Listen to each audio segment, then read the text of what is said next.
உங்களுடைய தேவனை நோக்கி பார்க்கலாம்.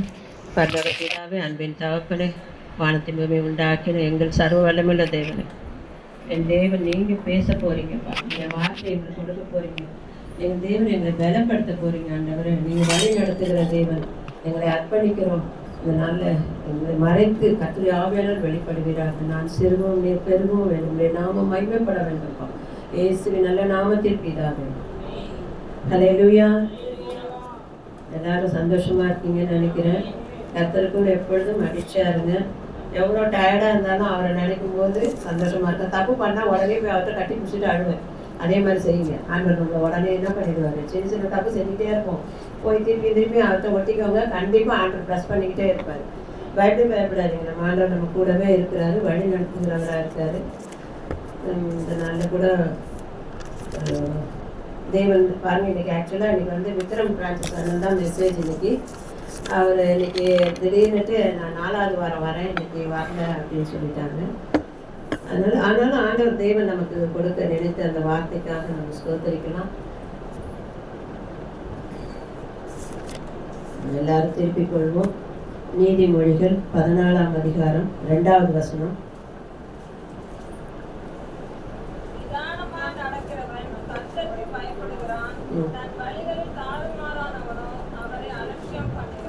நமக்கு இதுல தேவை நிதானம். இன்னைக்கு ஆண்டவர் நம்ம கூட பேசுறது நிதானத்தை குறித்து பேசுறாரு. எனக்கே பயம் ஆயிடுச்சு. மெசேஜ் எழுதுறது டைமுக்கு கூட நம்ம எப்படி இருக்கணும், நிதானத்தை கடைபிடிக்கணும்னு சொல்றாங்க. நிதானம் தான் என்ன பண்ண முடியும், ஜெயிக்க முடியும். அவசரப்படுற காரியமும் ஒரு பழமொழிக்குள்ள சொல்லுவாங்க, சிதறி போகும்னு சொல்லுவாங்க. பதறுகிற காரியம் சிதறி போகும். நிதானமா நடக்கணும்னாக்கா அது எப்படி நடக்கிறது? நிதானமாக நடக்க முடியாது. எல்லா வேலையிலும் நிதானமாக நடக்க முடியாது இல்லையா? ஆனால் ஆண்டவர் நமக்கு மற்றவங்களுக்கும் நமக்கு ஒரு வித்தியாசப்படுத்தியிருக்காரு. கண்டிச்சு கூப்பிடுறது, அந்த இது பண்ணுறதெல்லாம் கரெக்டு. ஆனால் ஒரு பிரச்சனை வரும்போது அந்த இடத்துல எப்படி ஹேண்டில் பண்ணுறோம், அந்த இடத்துல எப்படி நம்ம நிதானத்தை கடைப்பிடிக்கிறோங்கிறது தான் ஆண்டவர் எனக்கு கற்றுக் கொடுக்குறாரு. அந்த உண்மையாக சொல்ல ஆண்டவர் ரொம்ப ஷைன் பண்ணுறதுலே, நம்மளை மேக்கப் பண்ணுறதுலே ஆண்டவர் ஆசைப்படுறாரு. நம்மளை அப்படியே அழகுபடுத்த விரும்புகிறாரு ஆண்டவர். நமக்கு நிதானம் இல்லாமல் எத்தனை வேலையில் நம்ம துடிச்சு போகிறோம், எப்படி இதுவாகிடுறோம், டென்ஷன் ஆகிடுறோம்.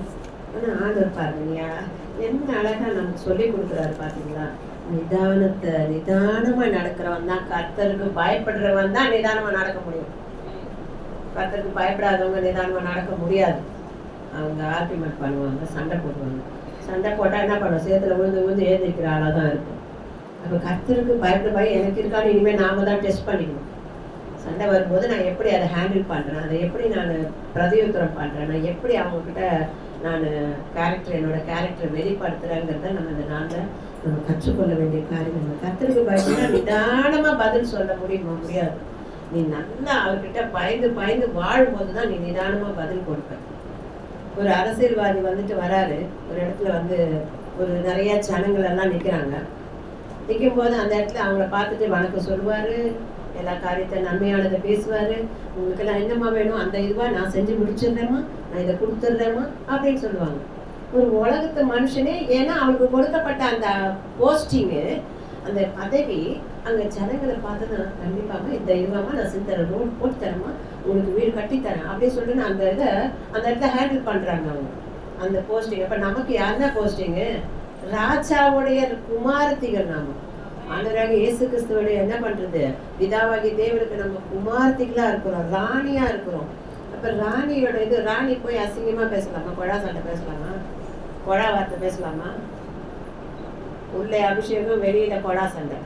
அதனால நம்ம நம்மளை மாத்திக்கிறதுக்காக தான் இன்னைக்கு ஆண்டு சொல்றாரு. அவரு நம்மளை இன்னைக்கு அலங்கரிக்கிறாருங்க, இந்த வார்த்தையை கொடுத்து அலங்கரிக்கிறாருங்க. வருகின்ற பிரச்சனை நம்ம நிதானமாக ஹேண்டில் பண்ணதான் இன்னைக்கு நமக்கு கற்றுக் கொடுக்க போறாரு. நான் தான் சொல்றேன், கர்த்தருக்கு உண்மையாக பயப்படுறவர்கள் தான் எந்த பிரச்சனையும் நிதானமாக செயல்படுவாங்க. நம்ம உதாரணமாக பார்க்கும் பொழுது ஆபிரகாம் குறித்து நமக்கு தெரியும். ஆதியாகமம் 18:23-32. ஒரு ஆதியாகமம் 23 மட்டும் பாருங்க.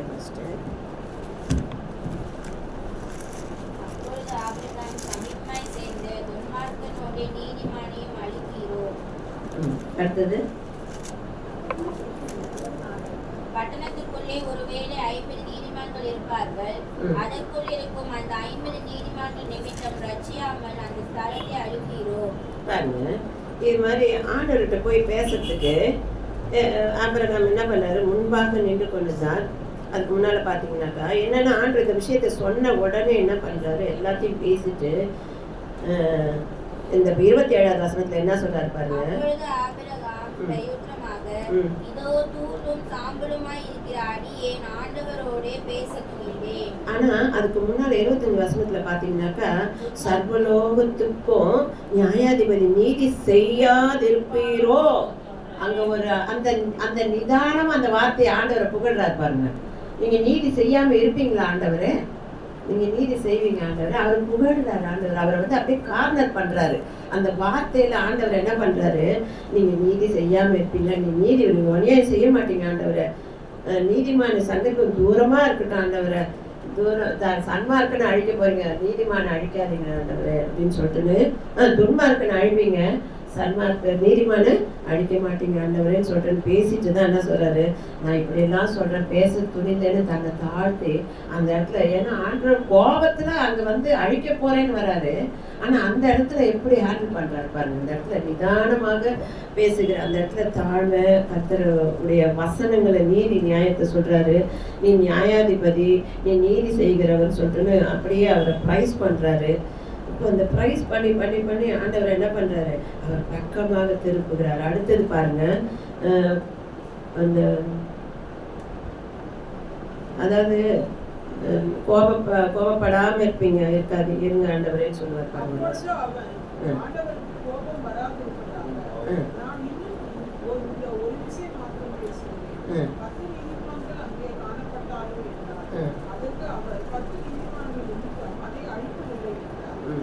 பாருங்க அந்த இடத்துல கூட, அப்பா கோவப்படாதீங்க பையன் கூட நம்ம சொல்லுவோமா, அப்பா நீங்க என் தம்பியை அழிக்கக்கூடாது. நம்ம ஜபம் எப்படி இருக்கும், என் தம்பியை ஒன்றும் பண்ணிடாதீங்க, என் தம்பியை காப்பாத்துங்க, என் தம்பியை வெளியில கூட்டிட்டு வந்துருங்க, அந்த இதை அழிக்கும் போது சோதனை அழிக்கும் போது என் தம்பியை காப்பாத்துங்க, என் தம்பியை காப்பாத்துங்க, இயேசுவை நாமத்தை காப்பாத்துங்கன்னு ஜபம் பண்ணுவோம். ஆனா இவர் எல்லாத்தையும் அந்த ஜபத்துல தனிமையில சொல்லி சொல்லி சொல்லி ஆண்டவரை புகழ்ந்து, நீங்க அப்படியா பாதுகாக்கிறவருப்பா, நீங்க அது செஞ்சு நான் தாழ்த்துறேன் என்ன அப்படின்னு சொல்லிட்டு அந்த இடத்துல நிதானமா, ஏன்னா அவருடைய கோபம் பற்றி எரியும். ஆனா அந்த இடத்துல தன்னை தாழ்த்தி தேவன் அந்த இடத்துல அந்த ஆபிரகாம் அவர் ஆண்டவரோடு பேசுறாரு. ஆண்டவர் என்ன பண்ணாரு, எல்லாத்துக்கும் ஒத்து போறாரு பாருங்க. அவனுடைய கேரக்டர், அந்த நிதானமான வார்த்தையின் ஜபம் ஆண்டவர் அப்படியே 50ன்னா அப்படியே நான் 10 5ன்னு சொல்லிட்டு கொண்டு வந்துட்டாரு. அப்போ எவ்வளவு கடைசியில 4 பேர் தானே கூட்டிட்டு வந்தாங்க. அவர் கேட்டதை விட இன்னும் கம்மியாவே ஆண்டவர் என்ன பண்ணாரு, பிளஸ் பண்ணியிருக்காரு. இப்போ இப்படிப்பட்ட செயலை கட்டுன்னு சொற்கள் தான் கோபத்தை எழுப்பும் நீதிமொழிகள்ல போடப்பட்டிருக்கு. நிதானமாய் நடக்கிறவன் செயல் வந்து மெதுவான பிரதியுத்தம் உக்கரகத்தை மாற்ற நீதிமொழிகள் 15:1 வரும் அது. அதனால இந்த விஷயத்துல நம்ம ரொம்ப ஜாக்கிரதையா இருக்கணும் அந்த வார்த்தை. அதனாலதான் 32வது வசனத்துல இந்த கோபம் மூடாதிருப்பதாக, கோபம் வராதிருப்பதாக ஆண்டவரை அப்படின்னு சொல்லிட்டு நான் அந்த நிதானத்தை கடைபிடிக்கிற ஒரு ஆபிரகாமை நம்ம இந்த இடத்துல பார்க்கிறோம். அது காரணம் என்னன்னா, தேவனுக்கு பயந்து தேவன் சொன்னதை நிறைவேற்றி தேவன் கீழ்ப்படிந்து போன அந்த மனுஷனுக்கு எப்பொழுதும் தேவ பயம் இருந்து கொண்டே இருக்கிறது. அப்போஸ்தலர் 10:1-2 பார்த்தீங்கன்னா, தேவனுக்கு பயந்திருக்கு மிகுந்த படிங்க, அந்த வசனத்தை படிங்க. ஆமாம்மா.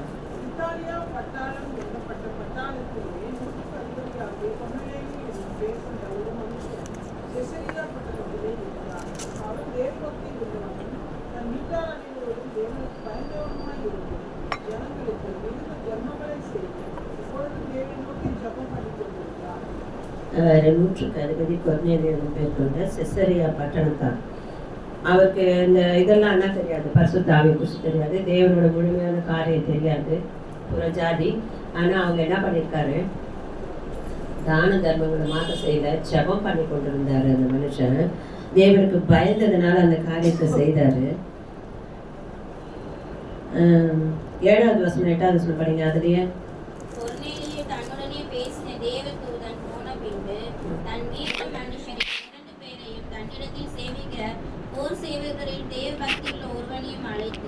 எல்லாவற்றையும் அவர்களுக்கு விவரித்து சொல்லி அவர்களை யோப்பா பட்டணத்திற்கு அனுப்பினார். இந்த இடத்துல கவனிக்கணும், தன் வீட்டு மனுஷன் 2 பேரை தன்னிடத்தில் சேவிக்கிற யாவரையும் தேவ பக்தி உள்ள ஒருவனையும் அழைத்து.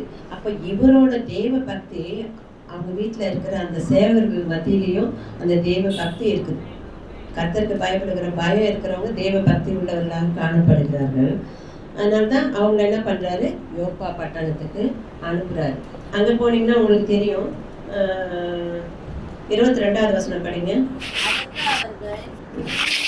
தேவனுக்கு பயப்படுகிறவரும் யூத ஜனங்கள் எல்லாராலும் நல்லவர் என்று சாட்சி பெற்றவருமாகிய கொர்நேலியு என்னும் 100க்கு அதிபதி உம்மை தம்முடைய வீட்டுக்கு அழைப்பித்து உம்மால் சொல்லப்படும் வார்த்தைகளை கேட்கும்படி பரிசுத்த தூதனாலே தேவயத்தனமாய் கட்டளை பெற்றார் என்றார்கள். இந்த வசனத்தை மறுபடியும் வீட்டில் போய் படிங்க. என்ன சொல்றாருன்னா, சாட்சி நல்லவர் என்று சாட்சி, தேவனுக்கு பயப்படுவது நல்லவன் என்ற சாட்சி இருக்கிறதுனால தான் அவங்க சொன்ன அவர் 100க்கு அதிபதி எவ்வளோ தலகணம் முடிச்சுட்டு இருக்கலாம்.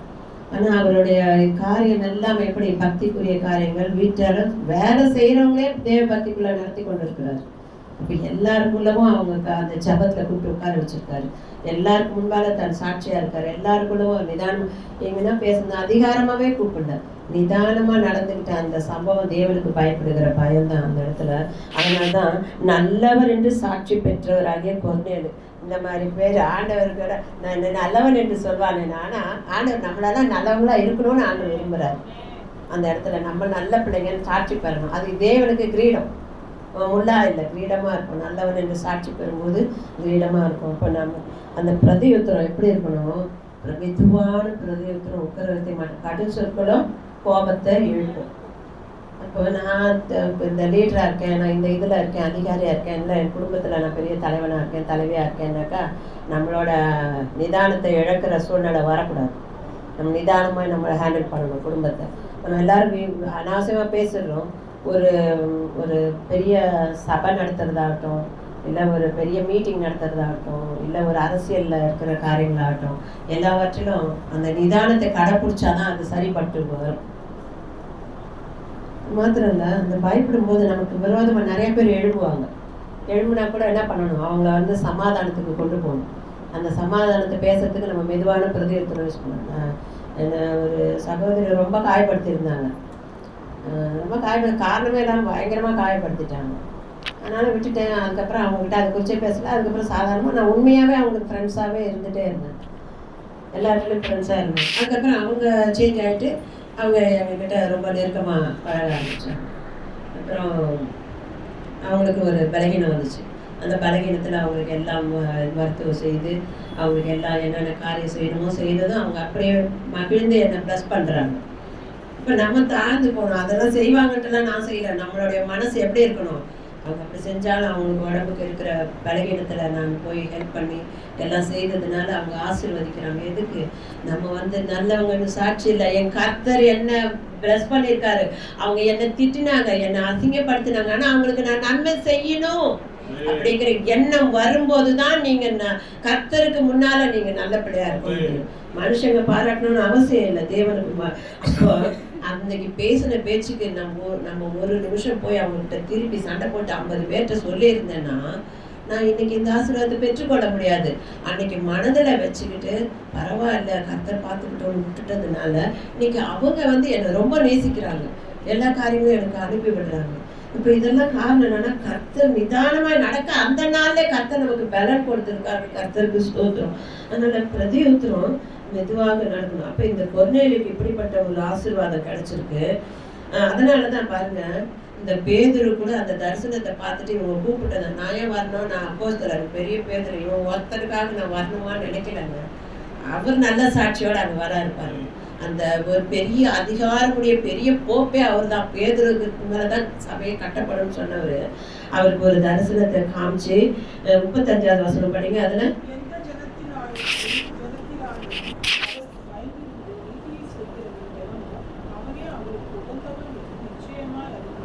என்ன அழகான வார்த்தை பாருங்க. பேதுரு பேச தொடங்கி தேவன் பட்சபாதம் உள்ளவர் அல்ல என்று அந்த இடத்துல போய் பேசுறாரு. அவர் தன்னை என்ன பண்றாரு, கர்த்தருக்கு பயந்து அந்த இடத்துல போய் இந்த ஸ்பீச் கொடுக்குறாரு பாருங்க. ரொம்ப அழகா பேசுறாரு. 25வது வசனம் படிங்க. படிச்சுட்டு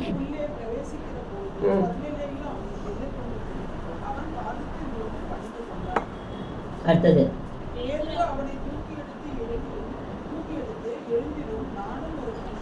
அவருக்கு தெரியாது, அவர் காலில் வந்து விழுந்தாரு. ஆனா இவர் என்ன பண்ணாரு, அப்படிலாம் இல்லை, நான் மனுஷன் எழுந்துருன்னாரு. அப்போ இந்த தாழ்மை, இந்த கர்த்தருக்கு பயப்படுற பயமா நிதானமா செய்தார். எழுந்துறியான்னு சொல்லலை, நான் வரமாட்டேன்னு சொல்லலை. அந்த பேதுரு எவ்வளோ நல்லா நிதானமாக நடந்துட்டு போய் அங்கே போய் அந்த ஸ்பீச் கொடுக்குறாரு. ஆண்டவரை பற்றி அவர் யோவான் ஞானஸ்நானத்தை குறித்து எல்லாம் என்ன தேசம் எங்கே நடந்த காரியங்கள் எல்லாவற்றையும் அந்த ஜனங்களுக்கு விவரித்து, அவங்க எல்லாரும் வந்திருக்காங்க அந்த கொர்நேலி வீட்டில். எல்லாரும் பாருங்க, இவர் வர்றதுக்கு முன்னாலே எல்லாரும் உட்கார வச்சுட்டாரு பிரேயருக்கு. அதனால உட்கார வச்ச பிறகுதான், அதாவது ஜபத்துக்கு வாங்கன்னு சொல்றதே காரணம் தான், சபைக்கு வாங்கன்னு சொல்றதே காரணம் தான். ஏன்னா எந்த நாள் ஆவியானவர் ஊற்றப்படுவார்னு தெரியாது, உங்க மேல ஆவியானவர் ஊற்றப்படுவார். அதனால அந்த ஒரு காரியத்துல அந்த இடத்துல பெரிய அற்புதம் செய்திருக்காரு பாருங்க. 44 படிங்க. இந்த வார்த்தைகளை பேதுரு பேசிக் கொண்டிருக்கையில் வசனத்தை கேட்டவர்கள் யாவர் மேலும் பரிசுத்த ஆவியானவர் இறங்கினார். அவர்கள் பல பாஷைகளை பேசுகிறதையும் தேவனை புகழ்கிறதையும் பேதுருவோடே கூட வந்திருந்த விருத்த சேதனம் உள்ள விசுவாசிகள் கேட்கும் போது பரிசுத்த ஆவியின் வரம் புறஜாதியின் மேலும் அப்பொழுது பேதுரு நம்மை போல பரிசுத்த ஆவியை பெற்ற இவர்களும் ஞானஸ்நானம் பெறாதபடிக்கு எவனாகிலும் தண்ணீரை நமக்கு இந்த பரிசுத்த பிரமிக்கும் படிக்காக நமக்கு கொடுக்குற ஆசீர்வாதத்தை மற்றவங்க பார்த்து பிரமிக்கும். அந்த இடத்துல 2 பேரும் நிதானமா நடந்திருக்காங்க. பேதுருவும் கொர்நேலியும் நிதானமா நடந்திருக்காங்க. யாரும் அதிகாரத்தோட அவரை வர சொல்லு நூற்றுக்கு அவர் சாதாரணமா ஒரு வீட்டுல போய் தங்கி இருக்கிறார். தோல் 17 சீமோன் வீட்டுல போய் தங்கி இருக்காரு. நீ வாப்பா அப்படின்னு சொல்லிட்டு 2 பேரை விட்டு கூட்டிட்டு வரல, தாழ்ந்து போறாரு. அங்க அவரும் என்ன பண்றாரு, கேட்டுட்டு வர்றாரு. அப்ப இந்த ஒரு காரியம் ஒருவருக்கு ஒருவர் அந்த இடத்துல அன்பின் ஐக்கியத்தினால அந்த ஒரு மனதை அந்த நிதானத்தை கடைபிடிச்சதுனாலதான் பரிசுத்த ஆவியானவர் வசனத்தை கேட்ட உடனே எல்லாருக்கும் பரிசுத்த ஆவியானவர் பொழுந்தருளினாருங்க. அதனாலதான் தேவனுடைய சபைக்கு வரும்போது அவர் கொடுக்கிற வாக்குத்தத்தம் நம்ம தலை மேல ஆசீர்வாதம் தங்கி இருக்கும்னு சொல்றாரு. அதை கேட்கிறவர்கள் பாக்கியவான்கள் என்று சொல்லப்படுது. அப்ப தேவனுக்கு நிதானமா நடக்க பத்திரமா நடக்கிறாங்க.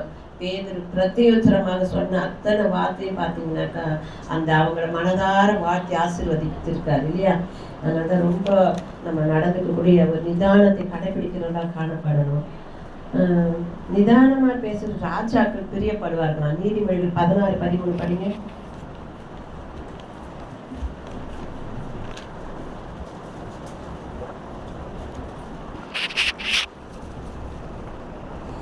எவ்வளோ நேரம் ஆகுது?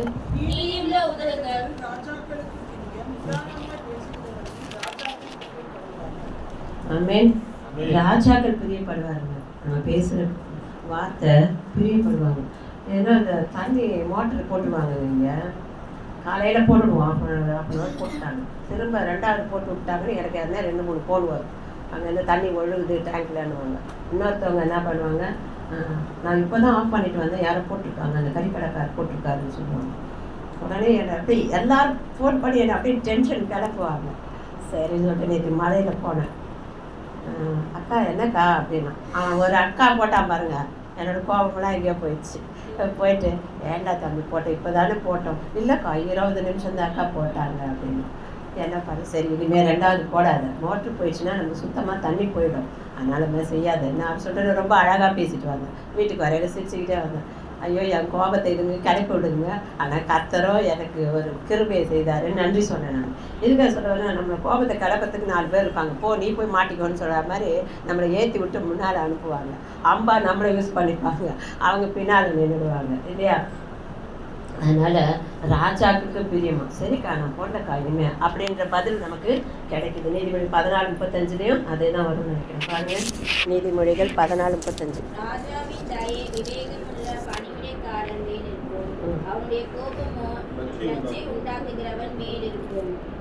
பார்த்தீங்களா, எவ்வளோ ஒரு அருமையான தேவன் வசனத்தை கொடுத்துருக்காரு பாருங்க. எனக்கு இதெல்லாம் விட எனக்கு ரொம்ப ஒரு கேரக்டர் பிடிக்கும் பைபிளில். ஏன்னா ஃபஸ்ட்டு நாங்கள் பிரசங்கம் கேட்கல எங்கள் பாஸ்டர் எங்களுக்கு சொன்ன அந்த வார்த்தை எனக்கு ஞாபகம் இருக்குது. இந்த படிங்க, யாத்திராகமம் 18:19 மோசே மாமனை குறித்து முத பிரசங்கம் கேட்கல. அப்பா இவரால் தான் இன்னைக்கு அரசாங்கத்தோட நிலைமையே அப்படி இருக்கான்னு நான் நினைப்பேன். படிங்க. தேவனும் உம்மோடே கூட இருப்பார். நீ தேவ சந்நிதியிலே ஜனங்களுக்காக இரும். விசேஷித்தவைகளை தேவனிடத்தில் கொண்டு போய் கட்டளைகளையும் பிரமாணங்களையும் அவர்களுக்கு வெளிப்படுத்தி அவர்கள் நடக்க வேண்டிய வழியையும் அவர்கள் செய்ய வேண்டிய காரியத்தையும் அவர்களுக்கு தெரியப்படுத்தும். 19 தான் நம்ம படித்தேன். 18, 19 பாருங்க. நம்ம பாருங்க இந்த இடத்துல ஆபிரகாம் கிட்ட போயிட்டு ஆபிரகாமே போய் அந்த இவங்களெல்லாம் கூட்டிகிட்டு வர்றாரு. ஒரு மாமனார் சொன்னால் எந்த மருமகன் கேட்பான்? மோசே. மோசே என்ன அப்போ எந்த மோசே தான் அந்த நியாயம் தீர்த்துட்ட. பாவம் காலையிலேருந்து இரவு வரைக்கும் என்ன மணி ஆகுதுன்னு தெரியல, ஜனங்க வரிசையாக கால் கடுக்க நின்றுட்டு இருப்பாங்க. அவருடைய வார்த்தை நியாயத்தை கேட்கறதுக்கு நின்றுட்டு இருப்பாங்க. அங்கே என்ன கொட்டா போட்டிருக்கா, டென்ட்டு போட்டிருக்கா, ஒன்றும் கிடையாது. அந்த வனாந்தரத்தில் அப்படியே நிற்பாங்க. ஒவ்வொருத்தருக்குடைய பிரச்சனையை இவர் சொல்லி ஜெபம் பண்ணி அனுப்பணும். அங்கெல்லாம் லைன் நிற்கிறோம். ஆண்டவர் சமூகத்தில் ஒரு 1/2 கூட 20 நிமிஷம் ஆராதனைக்கு நிற்க முடியல. கூட ரேஷன் கடையில் போய் நிற்கிறோம். அங்கே உட்காரத்துக்கு இடம் இருக்காது. வெயிலில் நின்னாகணும், வரிசையில் நின்னாகணும், எந்த இடத்துக்கு போனால் நின்னாகணும். ஆனால் ஆண்டருக்கு கனம் கொடுக்கறது. இதெல்லாம் தேவன் நம்மளை பார்த்துட்ருக்காரு. அதனால் இதில் நம்ம சரி செய்து கொள்வோம். அப்போ 13வது வசனம் படிங்க. மறுநாள் மோசே ஜனங்களை நியாயம் விசாரிக்க உட்கார்ந்தான். ஜனங்கள் காலமே துவங்கி சாயங்காலம் மட்டும் மோசேக்கு முன்பாக நின்றார்கள். பாருங்க, மோசேக்கு முன்பாக நிற்கிற அளவுக்கு எவ்வளோ நேரம் நின்று இருக்காங்க. இப்போ தெரியுதா உங்களுக்கு? அதுலேயே 17வது வசனம் படிங்க. போதும். எங்கன்னா மாமனார் வந்து மறுபடியும் செய்கிற காரியம் நல்லதல்லன்னு சொன்னால் ஒத்துப்பாங்களா? அவர் எப்படி சொல்கிறாரு, சரி நல்லதில்லப்பா அப்படின்னு சொல்கிறாரு. அதுக்கு முன்னாலேயே அவர் பேசுகிறார். ஜனங்க சரி ஆவி மோசே மாமன் கண்டு இதெல்லாம் பார்த்துட்டு சொல்கிறாரு. பாருங்க, இந்த இடத்துல வேண்டாம்.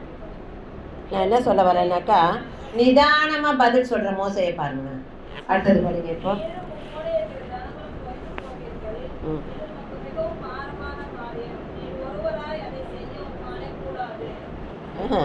இல்லை இல்லை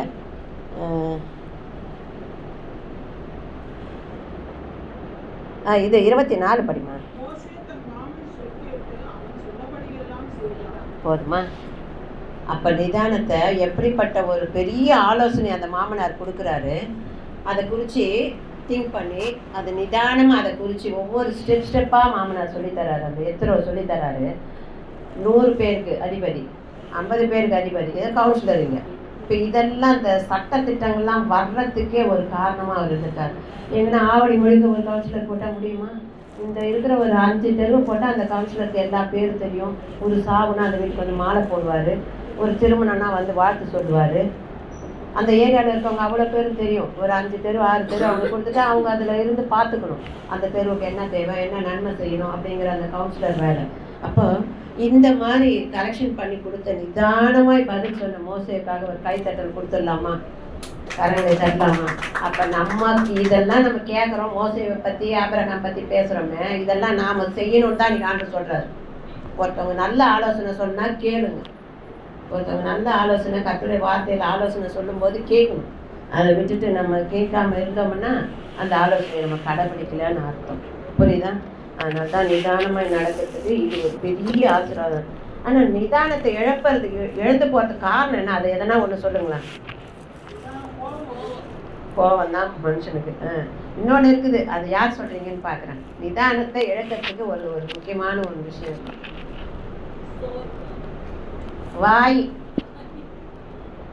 வாய் தான் நிதானத்தை இழக்க வைக்குது.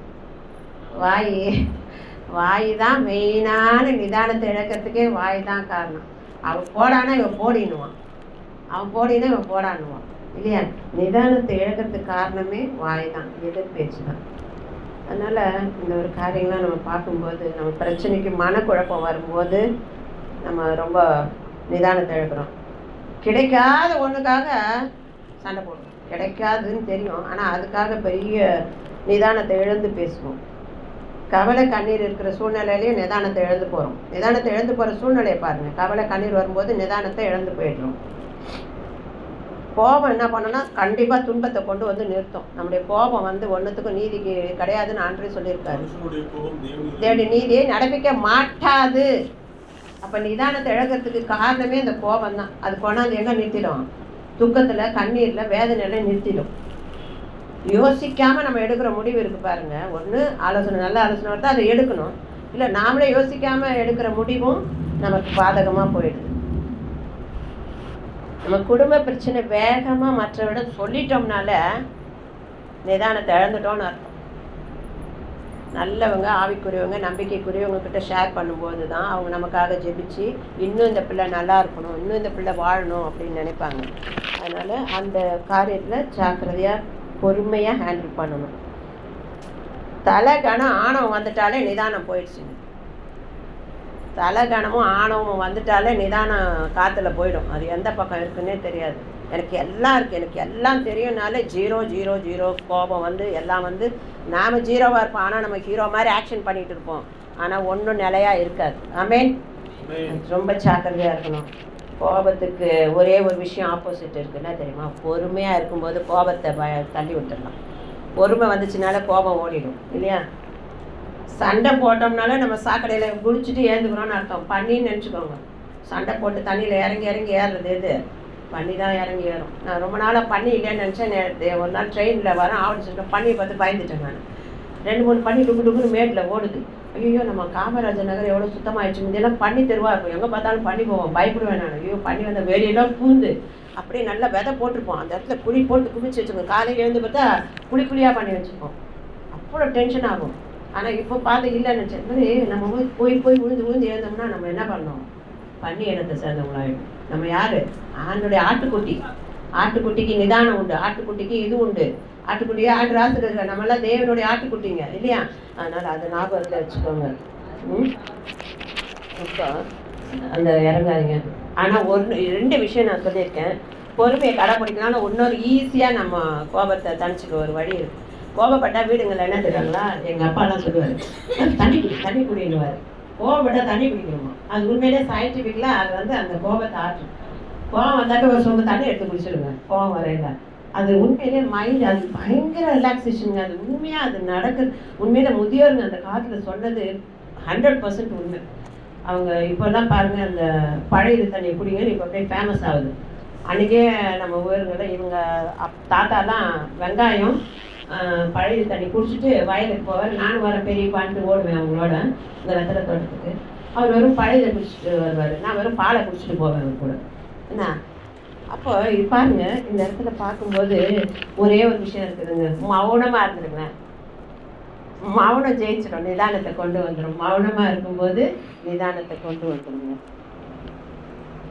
வெளியில் போகிறப்ப கூட பாருங்களேன், டென்ஷனாக இருக்கும். போகிறப்ப கண்ணாடி விட்டுருவோம், செல்ஃபோனை விட்டுருவோம். என்னதான் கிளம்பி அவசரமாக கிளம்பி வா மணி ஆயிடுச்சுன்னு வாய்வோம். எல்லாம் செக் பண்ணுவா. கண்ணாடி எடுத்துட்டிங்களா? எங்கே? பாதி தூரம் பஸ்ஸில் இது வண்டியில் போகிறப்ப அதான் கண்ணாடி போட்டுட்டிங்களா? அதான் செல்ஃபோன் மட்டும் அவள் பிடிக்க வச்சுப்பா. கண்ணாடி மட்டும் போட்டேனான்னு கேட்பான். எல்லாம் போயிட்டு ஒரு நாள் ஒரு வீடு கிரகப்பிரசத்துக்கு போகிறோம், செங்கல்பட்டுக்கு கல்யாணத்துக்கு அது செங்கல்பட்டு கிரகப்பிரசத்துக்கு போகிறோம். ட்ரெயினில் உட்காந்துட்ருக்கோம். நல்லா காலையில் காலியாக இருக்குது. காலையில் ட்ரெயின், அது அப்படியே காலை ட்ரெயின். காலை நல்லா நீட்டுக்கு சந்தோஷமாக நல்லா தூங்கிக்கிட்டு பேசிக்கிட்டு எல்லாம் வேடிக்கை பார்த்துட்டு போகிறோம். கொஞ்சம் நேரம் பொறுத்துட்டு ட்ரெயின் இன்னும் ஒரு 4 ஸ்டேஷன் இருக்குதுன்னு வச்சுக்கோங்களேன். காலை கொஞ்சம் கீழே போடுவோம்ல, போட்டுட்டு சரி வரதுக்குள்ளே செருப்பு போடலான்னு பார்த்தா வீட்டில் போகிற ரஃப் செருப்பை போட்டு போயிருக்கேன். புடவை, பட்டு புடவை, காலில் பார்த்தா கந்தல் செருப்பு. திடீர்னு ட்ரெயினில் ஒரு கத்திட்டா. ஐயோ அப்படின்ட்டு அங்கே இருக்கிறது ஒரு 3 பேர் இருக்கிறாங்க. கத்தி விட்டதோ இவ்வளோ பிடிச்சி திட்டுறேன்.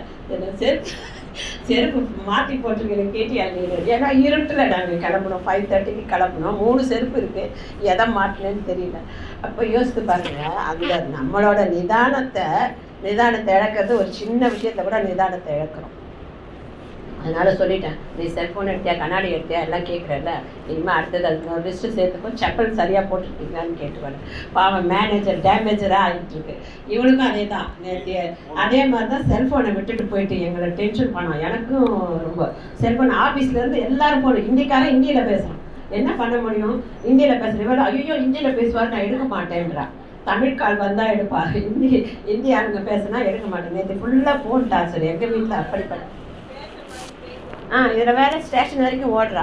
நான் அந்த போயே இருக்க மாட்டேன். இவர் பிடிச்சி திட்டின, ஏன் நீ போன அப்படின்னு சொல்லிட்டு. இப்போ எதுக்காக சொல்ல வரேன்னா, நம்ம நிதானத்தை இழக்கிறதுக்கு எப்படியோ சந்தர்ப்பங்கள் வருது. மௌனம் நம்மளை, நிதானம் நம்மளை ஜெயிக்க வைக்கும். ஆமீன். சரி, நிதானத்தை இழந்த நபர்களை பார்க்கலாமா? இப்போ சிம்சோனை பற்றி உங்களுக்கு எல்லாருக்குமே தெரியும். நியாயாதிபதிகள் 16:4 மட்டும் பாரு, வசனம் பாருங்க.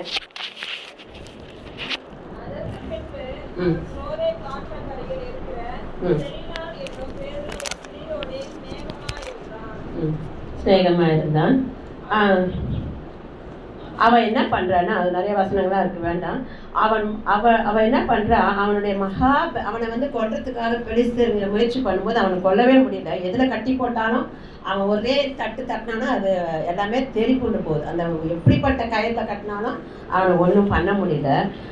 ஆனால் என்ன பண்ணுறா, அவனை வந்து அழட்டிக்கிட்டே இருக்கா. என்ன எப்படி, ஏன்னா அவனுக்கு வந்து 1100 வெள்ளிக்காசா எவ்வளோ தரேன்னு சொல்லியிருக்காங்க பாருங்க. அதில் வெள்ளிக்காசு இவ்வளோ காசு தரையினவுமே அவள் அதே உடனே முயற்சி பண்ணிக்கிட்டே இருக்கா. 1100 வெள்ளிக்காசும் என்னமோ வரும். படிங்க பாருங்க, அந்த பெலிஸ்தர்னு சொல்லுவாங்க.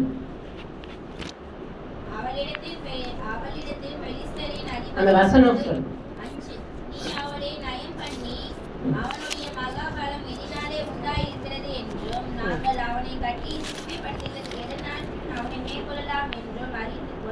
அப்பொழுது நாங்கள் ஒவ்வொருவரும் 1100 அது என்னன்னு தெரியல, வெள்ளிக்காசு உனக்கு கொடுப்போம் என்றார். ஏன்னா 1000 வெள்ளிக்காசு திடீர்னு அவ்வளோ காசு கிடைக்குதுன்னா எவ்வளோ சந்தோஷம் இருக்கும். அதனால இந்த அம்மா போட்டு அவங்கள டார்ச்சர் பண்ணுங்க. ஆனால் அவர் வந்து என்ன பண்ணுறாரு, இந்த சிம்சன் வந்து 3 தரையும் அவர்கிட்ட பொய்யே சொல்கிறாரு. ஏன்னா இந்த காயத்தை கட்டி போட்டால் நம்ம படைக்க மாட்டேன் இப்படி சொல்லிட்டு 3 தரையும் அவர்கிட்ட பொய் சொல்கிறாரு. பொய் சொல்லி இது பண்ண பிறகு என்ன ஆயிடுச்சுனாக்கா, அவரால் ஒன்றும் பண்ண, மறுபடியும் நீ எனக்கு ரொம்ப இது பண்ணுற அப்படின்னு சொல்லிட்டு அந்த அம்மா பேசுகிறாங்க. தெரியல. அது 23வது வசனம் படிங்க.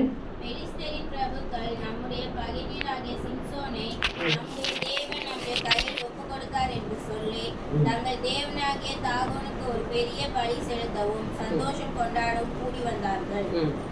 ஜனங்கள் அவனை கண்டவுடனே நம்முடைய தேசத்தை பாழாக்கி நம்மில் அநேகரை கொன்று போட்ட நம்முடைய பகைஞனை நம்முடைய தேவன் நமது கையில் ஒப்பு கொடுத்தார் என்று சொல்லி தங்கள் தேவனை புகழ்ந்தார்கள். அதுக்கு முன்னாடி 19வது வசனம் பார்க்கும்போது படிக்க வேண்டாம். அவன் தலைமயிறு 7 சடையா பின்னி அதை முடிய வெட்டிட்டு, அந்த முடியில தான் பலம் இருக்குன்னு சொல்லிட்டு கண்டுபிடிச்சு தெரிஞ்சு அவன் சொல்லிட்ட பிறகு நிதானத்தை இழந்து தன் தேவன் கொடுத்த தனக்கு மேலே வச்சிருக்கிற அபிஷேகம் என்னன்னாக்கா, அந்த ஜனங்களை நீ ஆளணும்னு சொல்லிட்டு கொடுத்துருக்காரு. ஆனா அதை விட்டுட்டு இப்படிப்பட்ட சூழ்நிலையில போய் தன்னுடைய காரியத்தை எல்லாம் வெளிப்படுத்தி தனக்கு கொடுக்கப்பட்ட தேவனுடைய பலத்தை வெளியில சொன்னதுனால அந்த முடியை இழந்து பலம்லாம் என்ன போயிடுச்சு, அவனோட ஆட்சி போயிடுச்சு. எல்லாம் கண்ணு குருடாக்கிட்டாங்க. நிதானத்தை இழந்ததுனால எத்தனை வித நஷ்டம் ஏற்பட்டுச்சு.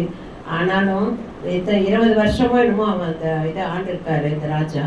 ஆனா அவனுடைய கண்கள் பிடுங்கப்பட்ட சூழல் எவ்வளவு ஒரு அசிங்கமான சூழல். ஒரு நிதானத்தை இழந்ததுனால தன்னுடைய ராஜ்யபாரம் போச்சு, தன்னுடைய எல்லா காரியமும் தேவ திட்டங்களையும் அவன் உடைச்சிட்டான். அந்த தேவனுக்கு எவ்வளோ ஒரு காரியம். ஆனாலும் மறுபடியும் ஆண்டவரை கேட்டு அந்த ஜனங்களை, பெலிஸ்தர்களை எல்லாரையும், பிரபுக்களை எல்லாரையும் அழிக்கும்படிக்காக அந்த இடத்துல தேவன் செய்தார். உணர்ந்த பிறகுதான் அந்த காரியம் நடந்தது. ஆனால் அவர் காப்பாற்றப்பட முடியல, அவன் மறித்து போனான் இல்லையா. ஆனால் தேவனை விசுவாசிச்ச ஒரு நல்ல தலைவனாக இருந்தார். அப்போ நீதிமொழிகள் 10:14 பார்த்தோம்னாக்கா, மூடனுடைய வாழ்க்கை கேடு சமீபமாக இருக்கிறது. மூடத்தனமாக நம்ம சில காரியங்களை வளரிட்டு இருந்தோம்னா என்ன பண்ணுது, வாய்க்கு கேடு சமீபமாக இருக்குது. தன் வாயை காக்கிறோம் தன் பிராணனை காக்கிறான்னு சொல்லிட்டு நீதிமொழிகள் 13:3 சொல்லப்பட்டிருக்கோம். அடுத்தவர்களுக்கு பேச நம்மளை என்ன பண்ணுவாங்க, நிதானிக்க விடாம நம்மளை நிறைய போட்டு புஷ் பண்ணி நம்மளை விஷயத்தை கேட்கணுன்ட்டு சில பேர் கேட்பாங்க. ஆனா ஆண்டவர் அந்த இடத்துல என்ன பண்றாரு, நமக்கு நல்ல புத்தி இனத்தை கக்காதபடிக்கு நாம் நிதானமாய் நடக்கணும். முற்கோவிதான் புத்தி இனத்தை விளங்க பண்ணுகிறாங்க. இந்த ஏசாயம் குறித்து எல்லாருக்கும் தெரியும். உங்களுக்கு ஏசாயம் எப்படி அவசரப்பட்டு அந்த ஆதியாகமம் 25, 29, 32 எல்லாம் வாசிச்சு பார்த்தீங்கன்னா தெரியும்.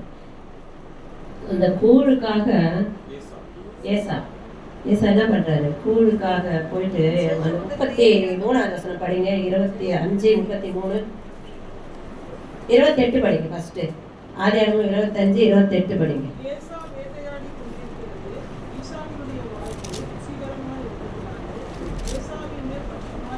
பாருங்க, அவன் பாருங்க, இந்த இந்த ஏசாயாவே நல்ல நல்ல ஏசா என்ன பண்றாரு, நல்ல நல்ல மிருகங்களை கலெக்ட் பண்ணிட்டு வர்றாரு காட்டுல இருந்து. முயல் இருக்கலாம், மான் இருக்கலாம், என்னமோ இருக்கலாம். அது எல்லாமே ருசிகரமா யார் ரெபேக்கா சமைப்பா, இவ கூட இருந்து ஹெல்ப் பண்ணி அவங்க அப்பாவுக்கு மேல. அதனால இப்படிப்பட்டவன் பசிக்குதுன்னு வந்து உட்காந்துருக்காரு. அவர் நினைச்சா என்ன பண்ணிருக்கலாம், 2 முயல் குட்டியை கொண்டு வந்து முயல் கறி செஞ்சு சாப்பிட்டுருக்கலாம். ஆனா இந்த இடத்துல எல்லாத்தையும் விட்டுட்டு பாருங்க, எவ்வளவு ஒரு நிதானத்தை இழக்கிற, ஒரு பசிக்காக, ஒரு வேலை ஆதாயத்துக்காக நம்ம போறோமா, ஒரு வேலை வரக்கூடிய இதுக்காக போறோமா? யோசித்து பாருங்க. இந்த காரியத்தை நம்ம நிச்சயமா இதை கவனிக்கக்கூடியது. பல பிரச்சனைகளுக்கு அப்போ நிதானத்தை இழந்தாக்கா அது பிரச்சனையா வரும். எல்லாத்தையும் போய் என்னுடைய புத்திர என்ன கொடுத்துருக்காரு அவரு, சேஷ்ட புத்திர பாகத்தையே நீ எடுத்துக்கோ, எழுதிக்கோ, போடா, எனக்கு அந்த பகுதி வேண்டாம், நீயே எடுத்துக்கோ, அந்த எனக்கு இப்போதைக்கு எனக்கு கூட கொடு அப்படின்னு. இவர் பாருங்க, நிதானமா நீ எழுதி கழுத்து போடு, நீ எழுதி கொடு, கர்த்தருக்கு முன்னால ஆணையிட்டு கொடுன்னு சொல்லிட்டு இவர் வாங்கிட்டார் இல்லையா? அப்ப தேவன் இந்த காரியத்துக்கு அப்போ நிதானத்துக்கு போக வழி உண்டு. அதனால ரொம்ப உஷாரா இருங்க. அதனால ஞாபகம் வச்சுக்கோங்க. லோத்து கூட பாருங்க, இவ்வளவு ஒரு தேவ மனுஷனா இருந்தாலும் அவர் சொன்னதை செய்யாம நிதானத்தை இழந்து தனிமையில ஏன் புகைக்கு போகணும்? ஜனங்க இருக்கிற இடத்துல இருந்துக்கலாம்ல. எல்லா ஜனங்களும் கீழே இருக்காங்க, மலைக்கு கீழே. இவையே கீழே இருந்து மேலே போய் ஒரு குகையில போய் தனிமையா இருக்கிறதுனால தன்னுடைய பெண்களால அவர் என்ன பண்ணாரு, அசிங்கப்பட்டு ஒரு அருவருப்பான சந்ததிகளை பெற காரணமாயிடுச்சு. குடிச்சே நிதானம் இல்லையா தன்னுடைய பெண்களுக்கு, தகப்பன்மார்களுக்கு பிறந்த பிள்ளைகளாக அவமானத்தை கொண்டு வந்து நிதானத்தை இழக்கும் பொழுது நம்முடைய குடும்பத்துல அவமானம் வராதபடிக்கு நம்ம எச்சரிக்கையா இருக்கணும். தேவன் அப்படியா நிதானத்தை இழக்காமல் இருக்கிறதுக்கு பாருங்க. கோலியாத்து எதுக்கு வரும்போது நிதானத்தை இழக்கிறது தாவீது. அவர் ஆடு வச்சுட்டு இருந்தவர் தான். அவர் என்ன பண்றாரு, கவல்கரை வச்சு நான் அடிக்கிறேன், ஏன்னா நான் தேவனுக்கு பயப்படுகிறவன்னு சொல்லிட்டு போய் அடிச்சு ஜெயிச்சிருக்காரு. அப்ப அந்த தைரியம் நமக்கு இருக்கணும். அந்த தேவனுக்கு பயப்படுறவங்க தாங்க நிதானத்தோட நடக்க முடியும். ஒரே ஒரு சின்ன ஸ்டோரி நான் படித்தேன், அந்த ஞாபகம் வந்து. ஒரு பெரிய கோடீஸ்வரர் கார்ல வராரு. அவர் என்ன நினைச்சிட்டு வர்றாருன்னா, இன்னைக்கு நான் ஒருத்தவங்களுக்கு நான் ஒரு பெரிய உதவி செய்யணும், தெருவில் இருக்கிறவங்களுக்கு உதவி செய்யணும், அதுல கடவுள் எனக்கு யாரை காண்பிக்கிறாரோ அவருக்கு நான் உதவி செய்யணும்ட்டு வராரு. வரும்போது ஒரு கிழிஞ்ச போரை போட்டு ஒரு மனுஷன் வந்து ஒரு போட்டுக்கிட்டு எல்லாமே உட்கார்ந்துட்டு இருக்காரு, பசியோட ஒரு ஓரத்துல உட்கார்ந்துருக்காரு. அவரை பார்த்துட்டு நான் இன்னைக்கு உனக்கு உதவி செய்ய விரும்புகிறேன்னு சொல்லிட்டு கையில் ஒரு கட்டு பணம், ஒரு பைபிள் எடுத்துக்கிட்டாரு. பைபிள் எடுத்துட்டு கொஞ்சம் பணம், இவ்வளோதான் பணம் வச்சுருக்காரு வச்சுக்கோங்க. இதை கொடுத்துட்டு இந்தாங்க, இந்த பணத்தை வந்து நீங்கள் உபயோகிச்சுக்கோங்க, உங்களுக்கு இல்லை இந்த பைபிள் வேணுமான்னு கேட்டார். அவர் ஒரு நிமிஷம் யோசித்தார். உண்மையிலே எனக்கு பசி தான், இப்போ இந்த பணம் கொடுத்தா நான் வாங்கி சாப்பிடுவேன், ஆனால் இது வந்து எனக்கு முழுமையான இது கிடையாது, செலவழிந்து போகும். ஆனால் வேதம் செலவழியாது, அதனால எனக்கு வேத புத்தகத்தை கொடுங்க அப்படின்னு சொல்லிட்டு வாங்கிட்டு அவர் வந்து காரில் போய் உட்காந்துட்டு என்ன நடக்குதுன்னு பார்க்குறாங்க. இவர் வேத புத்தகத்தை திறந்து பார்க்கும்போது, இல்லை அது சொல்கிற போது, ஏன் அப்படி சொல்கிற நீனு வேத புத்தகத்தை கேட்குறேன்னா, என் சின்ன வயசில் எங்கள் அம்மா சொல்லியிருக்காங்க, முதலாவது தேவனுடைய ராஜ்யத்தை நீதி தேடு, இவர் எல்லாம் கொடுக்கப்படும் சொன்னாங்க. அதனால இதுல எனக்கு பசிக்குரிய வேத வார்த்தை என் பசியை போக்கும், இது என்கிட்ட கிடையாது, என்கிட்ட இந்த வேத புத்தகம் இல்லை, நீங்க கொடுத்தீங்க அப்படின்னு சொல்லிட்டு சொன்னாங்க. சரி நல்லா இருக்குன்னு சொல்லிட்டு அவர் கார்ல உட்காந்து இவரை வேடிக்கை பார்த்துட்டு இருக்காங்க. இவர் பைபிளை திறந்து அப்படியே வாசிச்சுட்டு அடுத்த பக்கம் திருப்பினாக்கா ஒரு கவர் இருக்கும். கவர்ல வந்து இவருக்கு ஒரு வாழ்த்தும் ஒரு சாவியும் இருக்கும், ஒரு கீ அதுல இருக்கு. அந்த கீ இருக்கிறத பார்த்துட்டு அவர் என்ன பண்றாரு, அப்படியே சந்தோஷப்பட்டு கடவுளை துதிக்கிறார். அந்த வீட்டு அட்ரஸ் விலாசம் எல்லாம் போட்டு அந்த இடத்துல போய் திறந்து பார்த்தா அவருக்கு வேண்டிய ஆகாரம், ஒரு நல்ல வீடு அவர் பேர்ல, நல்ல எல்லாமே ஆண்டு வைத்திருக்காரு, எல்லாமே வச்சிருக்காரு. கடவுளை நன்றியோடு துதித்து கண்ணீர் வடிக்கிறார். அப்போ அந்த தாயோட ஜெபம் அந்த பிள்ளைகளுக்கு ஒரு ஆசீர்வாதத்தை கொண்டு வரும். அந்த நிதானமா அந்த பைபிள் அந்த கட்டை பார்க்காம அந்த நிதானம் அந்த பைபிள் வாங்கினதுனால அந்த வார்த்தை அவர் உயர்வா கொண்டு போகுது. எந்த தேவன் நல்ல தேவன் இல்லையா? அப்புறமா வந்து 2 பேரும் அந்த இவங்களும் கை கொடுத்துக்கிறாங்க. அதனால வேதத்துக்கு நீங்க கடன் கொடுங்க, நீங்க நிதானத்தை இழப்பதில்லை. வேதத்தை நீங்க மதிங்க, உங்களை கர்த்தர் கனப்படுத்துவார். கனம் பண்ணுகிறவர்களை கர்த்தர் கனமடைய செய்கிற தேவனாக அவர் நீதிபரரா இருக்கிறார். தேவன் தாமே உங்களை ஆசீர்வதிப்பாராக. ஒரு நாளும் வெட்கப்பட்டு போக மாட்டீங்க. நிதானத்தை இழக்காதபடிக்கு தேவன் நம்மை நடத்துவாராக. Thank you Jesus.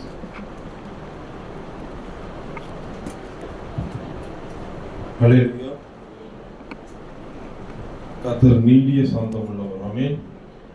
ரொம்ப அருமையான ஒரு வார்த்தை இது. எல்லாருக்குமே ஒரு பிரயோஜனமான ஒரு வார்த்தையாக தெய்வம் நமக்கு நீங்க கொடுத்திருக்கிறார். ஆமென். நிதானம் என்பது ரொம்ப ரொம்ப முக்கியங்க. எனக்கு இந்த சொல்லும் பொழுதே நான் ஒரு காரியத்தை கவனிச்சேன். ஆபிரகாம் கிட்ட கொஞ்சம் யோசிச்சு பாருங்களேன். நல்லது பேசுறதுக்கே அவர் நிதானமா இருந்தார். கரெக்டா இல்லையா? கடவுளுடைய சமூகத்துல அவர் நல்லது தானே பேசுறாரு. 4 பேருக்கு காப்பாத்துங்க ஆண்டவரே, 40 பேர் இருந்தா அழிக்காதீங்க. அந்த நல்லது பேசுறதுக்கே அவர் எப்படி பயந்தாரு? அதை சொல்றதுக்கே கோபம் மூளாது இருப்பதாக சொல்றாரு. அப்ப நம்ம வாழ்க்கையில நல்லது பேசுறதுக்கே நம்ம நிதானம் தேவைப்படுது. கடவுள் நல்லது அப்போ தீமை பேசுவதற்கு எப்படி இருக்கும்? கடவுளுக்கு விரோதமா அநேக வேலைகள்ல புலம்பி நிதானம் இல்லாம நம்ம பேசணும். வாழ்க்கையில கண்ணீர் வருது, கஷ்டம் வரும்போது எனக்கு ஒரு கண்ணு இல்லையா காது இல்லையான்னு தெய்வத்தையே நம்ம திட்டி விடுகிறோம். எவ்வளவு கவனம் வேணும் பாருங்க. அதே ஆபிரகாமுடைய இன்னொரு காரியத்தை நம்ம கத்துக்கணும். அந்த தீமை அந்த வார்த்தை வருவதற்கு முன்னாடி அவர் இந்த ஆர்குமெண்ட்ஸ் இருந்து விலகி போறதை நீங்க கவனிக்கணும். அந்த நிதானம் இருந்ததுனால தான் தேவனுக்கு மம்மி சொன்னாங்க பாருங்க, தேவனுக்கு பயப்படுகிற பயம் இருந்ததுனால தான் அந்த லோத்து சண்டை வரப்போ கூட என்னாச்சு, நிதானத்து ஒரு முடிவெடுத்து அழகாக பிரிச்சு விட்டார் பாருங்க. கவனிச்சுங்க, எத்தனை பேருக்கு சம்பவம் தெரியும்? சண்டை வரும்பொழுது என்னுடைய தம்பியினுடைய யாருடைய ஆறானுடைய பையன் தான் அந்த லோத்து. ஓகேவா? அந்த லோத்துக்காக நான் வந்து சண்டை போடக்கூடாது, நிதானமா முடிவெடுத்தாரு. அந்த பயம் அவருக்கு இருந்ததுனால தான். ஆமென். ஹல்லேலூயா. இன்னைக்கு நமக்கு ஏன் நிதானத்தை கடவுள் சொல்லி தராரு தெரியல. ஏன்னா நம்ம ஆசீர்வாதம் பெறறதை குறித்து நம்ம நிறைய வேளை நம்ம யோசிக்கிறோம். ஆசீர்வாதத்தை எப்படி இழக்கிறோம் என்பதை யோசிச்சு பார்த்துருக்கோமா? ஆசீர்வாதத்தை எப்படி நம்ம வாழ்க்கையில் இழக்கிறோம்னா நிதானம் இல்லாம நிறைய வேலைகளை நம்ம ஆசீர்வாதத்தை இழக்கிறோம். கவனமா இருப்போம். கடவுள் நம்மளோட பேசிக்கிறார். எத்தனை பேர் விசுவாசிக்கிறீங்க? ஒரு நிதானம் இல்லாம நம்ம வெந்நீர் எடுப்போமா? வெந்நீர் வச்சு அப்படியே அவசரப்பட்ட ஸ்பீடா எடுத்துட்டு போய் ஊத்துவீங்களா? ஒரு மாத்திரை போடுறீங்க, சுகருக்கு பிரஷருக்கு போடுறாங்க மாத்திரை, மாத்தி அவசரப்பட்டு தூக்கி போய் குடி சாப்பிடுவீங்களா? ஏன் போட மாட்டீங்க? நிதானம். எல்லாரும் அதுல நிதானம் இருக்குல்ல. ஒருத்தவங்களுக்கு பொன்னாட போத்துறாங்கப்பா, கூப்பிடுறாங்க மேடையில, அவசரமா போடுங்க அப்படியே சொல்லுவீங்க. என்ன பண்ணுவீங்க? நிதானமா இருக்கிறீங்களா? ஏன்? அந்த இடத்துல வருகிற நிதானம் தெய்வத்துக்கு முன்னாடி ஒரு நிதானம் வேண்டும். ஹல்லேலூயா. அதெல்லாம் ஒண்ணுமே இல்லை. கர்த்தருக்கு முன்னாடி ஒரு நிதானம் வேணும். அப்படி நிதானமா இருந்தா நம்ம வெளியில ஒரு உண்மையான கிறிஸ்தவர்களா நம்ம தெரியும். ஆமென். இது எல்லாருக்கும், எனக்கும் இங்க வந்த ஒவ்வொருவருக்கும் ஒரு பெரிய பாடம். ஏன்னா வேத வசனம் சொல்லுகிறது, நம்மை நாமே நிதானித்து பார்த்தா நாம் நியாயம் தீர்க்கப்படும். சாந்த குணமுள்ளவர்கள் பாக்கியவான்கள், அவர்கள் பூமியை. ஆமென். ஹல்லேலூயா. கர்த்தர் உங்களை ஆசீர்வதிப்பாராக. புதுசா வந்திருக்கிறாங்க இந்த தாய்மார்கள், உங்களை கர்த்தர் ஆசீர்வதிக்கட்டும். உங்களுக்கு தேங்க்யூ ஆண்டி, நீங்க வந்து ரொம்ப சந்தோஷம். ஒரு 2 பேரும் கர்த்தர் ஆசீர்வதிக்கட்டும். மேரி ஆண்டி தான் கொண்டு வந்திருக்கீங்க. கர்த்தர் ஆசீர்வதிக்கட்டும். Thank you Jesus. எல்லாரும் அப்படியே நம்ம ஒப்பு கொடுத்து ஜெபிப்போமா? எங்களை அளவுக்கு அதிகமாக நேசிக்கிற எங்கள் பிதாவே, உண்மையிலேயே எங்களுக்கு நிதானத்தை குறித்து சொல்லியிருக்கீங்க ஆண்டவரே. நிறைய உதாரணங்களை காட்டிருக்கீங்க. எப்படி நிதானத்தை இழந்த சிம்சோனை காமிச்சிங்க.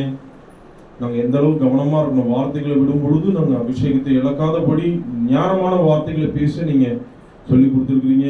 ஒரு ஆபிரகாமை காட்டும் பொழுது நல்லது பேசுறதுக்கே அவரு கடவுளுடைய சமூகத்தில் நிதானித்து பேசுகிறத கவனித்து பார்க்கிறோம். அப்ப தீமை பேசுவதற்கு அவர் அமைதியாகிறாரு. அந்த ஆபிரகாம் அந்த சண்டையே வராம முன்னாடியே விலகிறார். நாங்க எவ்வளவு கவனமா இருக்கணும்ப்பா. ஆலோசனைகளை கேட்கும் பொழுது எங்களுக்கு நிதானம் வேணும்னு சொல்லி தரீங்க. பெரியவங்க ஆலோசனை, சின்ன பசங்க மூலமா கூட ஆலோசனை வரும். நிதானித்து கேட்டா நாங்க நிச்சயமா சக்சஸ் ஆயிடும்ன்றதுக்கு மோசேவே எங்களுக்கு காமிச்சிங்க ஆண்டவரே. மோசேக்கு ஒரு பெயர் உண்டு. மோசே நீடிய சாந்தம் உள்ளவன். அந்த நீடிய சாந்தம் உள்ள குணத்தை காத்துக் கொள்வதற்காக அந்த மோசேவுடைய மாமன் சொன்ன அந்த அறிவுரைகளையும் கேட்டு அந்த நல்ல பேரை காப்பாத்திக்கிட்டார் ஆண்டவரே. இன்னைக்கு நாங்களும் நல்ல பேரை காப்பாத்திக்கணும், நல்ல பேர் எடுக்க இந்த ஆலோசனைகள் நாங்கள் மோசேவை போல கேட்டு எங்க வாழ்க்கையில செயல்படுத்த எங்களுக்கு கிருபை செய்திருக்காங்க. நாங்கள் பேசிட்டு இருக்கிற நான் உட்பட எல்லாருமே நிதானம் உள்ளவர்கள் கிடையாது ஆண்டவரே. அநேக வேலைகளில் நிதானம் இழந்துடணும். சூழ்நிலைகள் அப்படி எங்களை மாற்றுகிறது. ஆனாலும் அந்த சாக்கியை சொல்லி நாங்கள் உட்காராதபடி நிதானத்தை உம்மிடத்தில் நாங்கள் கற்றுக்கொள்ள எங்களுக்கு கிருபை செய்திருக்காங்க. நான் சாந்தமும் மனத்தாழ்மையுமா இருக்கிறேன்னு சொல்லி இயேசுவால நீங்க சொல்றீங்க. என்னிடத்தில் கற்றுக்கொள்ளுங்கன்னு சொல்றீங்க. உங்ககிட்ட நாங்கள் கற்றுக்கொள்ள எங்களுக்கு கிருபை செய்திருக்காங்க. வந்த பிள்ளைகள் ஒவ்வொருவரையும் ஆசீர்வதிங்கப்பா. அவங்க தேவைகளை சந்தித்து நீங்க உடனிருந்து வழிநடத்துங்க. எல்லா பலவீனங்களிலிருந்தும் விளைவித்து பாதுகாத்துக் கொள்ளுங்க ஆண்டவரே. இயேசுவின் மூலமே ஜெபிக்கிறோம் எங்கள் நல்ல பிதாவே. ஆமென். என் ஆத்மாவே கர்த்தரை ஸ்தோத்திரி, என் முழு உள்ளமே அவருடைய பரிசுத்த நாமத்தை ஸ்தோத்திரி. என் ஆத்மாவே கர்த்தரை ஸ்தோத்திரி, அவர் செய்த சகல உபகாரங்களையும் மறவாதே. ஆமென். நம்முடைய கர்த்தராகிய இயேசு கிறிஸ்துவினுடைய கிருபையும் பிதாவாகிய தேவனுடைய அன்பும் பரிசுத்த ஆவியானவருடைய அன்பும் அந்யோன்ய ஐக்கியமும் இன்றும் என்றும் சதா காலங்களும் நம்மோடு கூட இருப்பதாக. ஆமென்.